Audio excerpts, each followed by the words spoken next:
Welcome back, guys. Last time we watched the PDF and a racist political operative fantasize about dominating China. Today, in part 2, I'm going to read you some more messages that I found, and I want you to remember one thing while you listen. One of these men was advising the President of the United States. This is what American foreign policy actually sounds like behind closed doors. So I'll put up the screenshots so you can read along. We are going to break China. That's Bannon. Then Epstein responds with, sounds like the WWF. How will you know you're winning? Or have won? Interest rates down now. Better than a rate cut.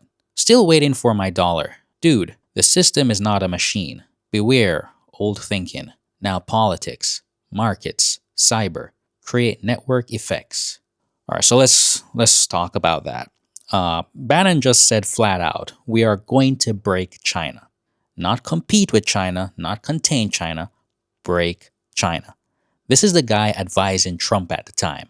This is the mentality of the American establishment towards China. And Epstein's response, he's talking about interest rates and markets. He's talking about using economic warfare, cyber warfare, creating network effects, basically destabilizing China through every avenue possible. This is a mafia operation. And here Bannon is saying some stupid shit. When Xi and Wang Xishan are removed or stepped down, break the radical cadre, install our guys, wreak havoc on all collaborators in the West. Then, America, the global hegemon for 100 years. This is a confession. This is a guy admitting he's trying to orchestrate a coup in the world's largest economy. When Xi and Wang Xishan are removed, when? He's not even pretending this is hypothetical. He's talking about regime change like it's already planned. Install our guys. Who the fuck are our guys? The people he funded through NED? The pro-democracy activists he was coordinating with? The people he was using to destabilize Hong Kong? Folks, this is imperialism. Pure, naked imperialism. And get this part, right? America, the global hegemon for 100 years. You see, this is the end game. This isn't about democracy or freedom or human rights. It's about maintaining American dominance. It's about preventing China from rising. And they're willing to destabilize an entire country to do it. And then we have Epstein. Good work. Get the video of Hong Kong into China. That's the in. Then later, the China that is overthrowing the CCP. Talked with Miro. I'm on point. Okay, get the video of Hong Kong into China. So he's literally coordinating propaganda. He's trying to get footage of the Hong Kong protests into mainland China to stir up unrest. And he says, I'm on point, meaning he's coordinating with people on the ground. This is a color revolution operation. And notice he says, the China that is overthrowing the CCP.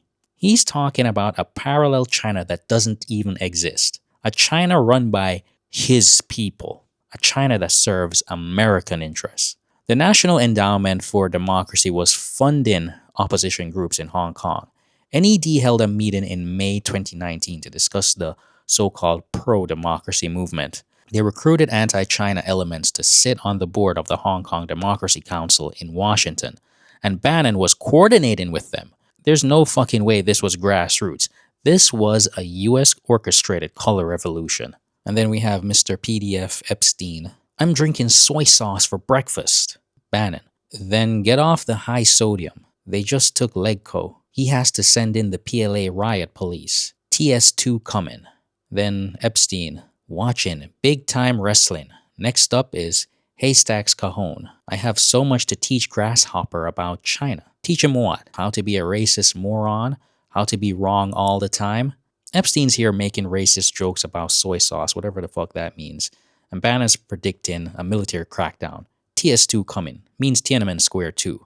You see, he wants a massacre. I shouldn't even say he. I should say the American establishment wanted a massacre. They wanted blood in the streets because that's their excuse for intervention. But here's the thing. Bannon's prediction, as we all know, was completely wrong. There was no second Tiananmen Square.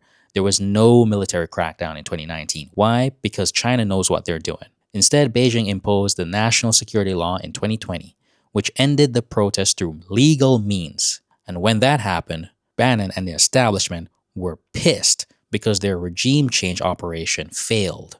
And here Epstein says, okay, so if I understand you want to win by knockout or TKO, their system is brittle. You guys should decide if trade, a huge slow moving sledgehammer, is the best way. So again, this is a strategy. Trade war, economic warfare, slow grinding pressure to break China's system. He's talking about using tariffs and economic sanctions as weapons of war. And he calls their system here brittle. He thinks China's system is weak. Obviously, he's completely wrong.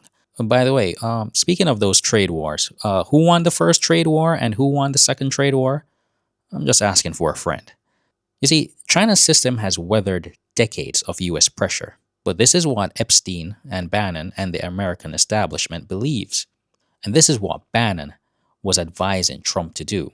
So let's be clear about what we just read. We read a PDF and the guy advising the President of the United States openly discussing how to break China. We heard them coordinate a color revolution in Hong Kong.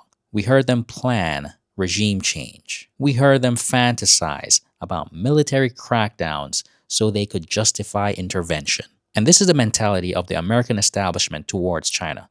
Not competition, not diplomacy, break-in, destabilization, regime change. This is imperialism in the 21st century. Bannon said, "We will break them." That's a confession of intent. And the fact that this guy was advising the President of the United States, that tells you everything you need to know about American foreign policy. The good news, they failed. Hong Kong didn't become a color revolution success story. China didn't collapse. The regime change operation didn't work. And now, years later, we have the receipts, we have the messages, we have the proof of what they were trying to do. Well, guys, you know what?